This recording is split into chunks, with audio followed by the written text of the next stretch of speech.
ఎట్టి పరిస్థితుల్లో 2018కి గ్రావిటీతో నీళ్లు తేవాలని చెప్పి ఒక సంకల్పం. ఇది ఉక్కు సంకల్పం. 2.5 సంవత్సరాలు చేసిన ప్రయత్నం ఈ రోజు జయప్రదం అయింది.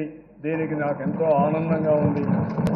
ప్రధానమంత్రి గారికి ఫోన్లో కూడా మాట్లాడిన అధ్యక్ష, ఆయన కూడా అదే అన్నారు. పోలవరం మీరు ఎప్పుడు మాట్లాడుతూ ఉంటారు, పోలవరం ఇంపార్టెన్స్ నాకు అర్థమైంది. నా కేబినెట్ లో వేరే వాళ్ళు కూడా వేరే విషయాలు చెప్తే కాదు, ఇది ఇవ్వాలి, ఇది తీరాలి, ఇది మనం ఇచ్చినటువంటి మాట నిలబెట్టుకోవాలని చెప్పి ఆయన చెప్పారు.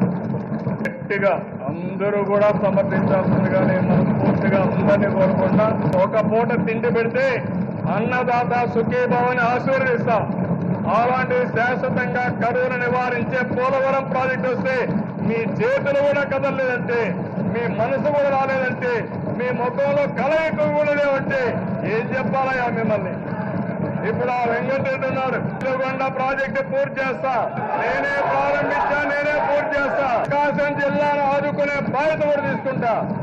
ఇంతకు ముందు కూడా 9 సంవత్సరాలు చంద్రబాబు నాయుడు గారు ముఖ్యమంత్రిగా ఉన్నారు అధ్యక్ష. పోలవరం ప్రాజెక్టుకు రూపాయి అంటే రూపాయి కూడా ఖర్చు పెట్టిన 9 ఏళ్ళు ముఖ్యమంత్రిగా ఉన్న ఇదే పెద్ద మనిషి అప్పుడు కుడి కాలువ 172 కిలోమీటర్ల కుడి కాలువలో 144 కిలోమీటర్లు పూర్తి చేసిన ఘనత ఆ దివంగత నేత ప్రియతమ నాయకుడు రాజశేఖర రెడ్డి గారు. బ్యాంకులు నాన్ పర్ఫార్మింగ్ అసెట్ కింద ట్రాన్స్ట్రాయ్ అనే కంపెనీ ఆస్తులను పెడితే ఇదే చంద్రబాబు నాయుడు గారు ఆ ట్రాన్స్ట్రాయ్ అనే కంపెనీని తీసేయకుండా ఆ కంపెనీని తీసేసి కొత్త కంపెనీ కొత్త కాంట్రాక్టులు పిలిస్తే, కొత్త టెండర్లు పిలిస్తే ఆ రోజుకి ఈ రోజుకి సిమెంట్ ధర తగ్గింది, స్టీల్ దగ్గర తగ్గింది, డీజిల్ ధర తగ్గింది.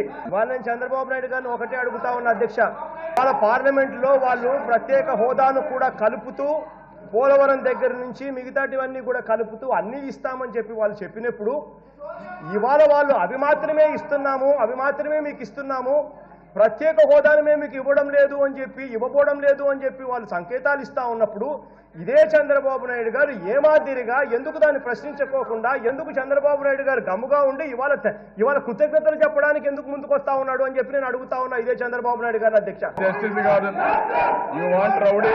మీరు చేసిన తప్పుడు పని నేను కరెక్ట్ చేశాను, ఆ విషయం మీరు గుర్తుపెట్టుకోవాలి. నేను ఆ రోజు మీరు చూస్తే స్పెషల్ స్టేటస్ విషయాలు అడిగాను, అదొకటే కాదు ఇంకా చాలా విషయాలు అడిగాను. కానీ ఆ రోజు స్పెషల్ స్టేటస్ ని 14th ఫైనాన్స్ కమిషన్ తిరస్కరించడం, కేంద్ర ప్రభుత్వం ముందుకొచ్చి మీకు స్పెషల్ స్టేటస్ లో ఇచ్చేటి అన్ని స్పెషల్ అసిస్టెన్స్ లో ఇస్తామని చెప్పిన తర్వాత ఒక విద్యత ఉండే రాజకీయ నాయకుడిగా, అనుభవం ఉండే రాజకీయవేత్తగా, ఒక ముఖ్యమంత్రిగా నేను నిర్ణయం చేశాను. నా ప్రయోజనాల కోసరం కాదు, రాష్ట్ర ప్రయోజనాల కోసరం. ఈరోజు స్పెషల్ స్టేటస్ లో ఇండస్ట్రియల్ ఇన్సెంటివ్స్ ఎక్కడున్నాయో చెప్పమన్నాను. చెప్పే ధైర్యం వీళ్ళకి లేదు. అసత్యాలు మాట్లాడి యువతను రెచ్చగొట్టి రాజకీయ లబ్ధి కావాలనుకుంటున్నారు. కానీ అది రాజకీయ లబ్ధి కాదు, కడాన అది బూమ్రాంగ్ అవుతుంది, సెల్ఫ్ గోల్ అవుతుంది. మిమ్మల్ని ప్రజలు నమ్మే రోజు రాదు, ఒక్కరికి కూడా డిపాజిట్ కూడా గల్లంతే ఈ రోజు రాబోయే ఎలక్షన్ లో ఉంటాయి. చాలా వరకు అన్ని విషయాలు స్పష్టం చేశాను.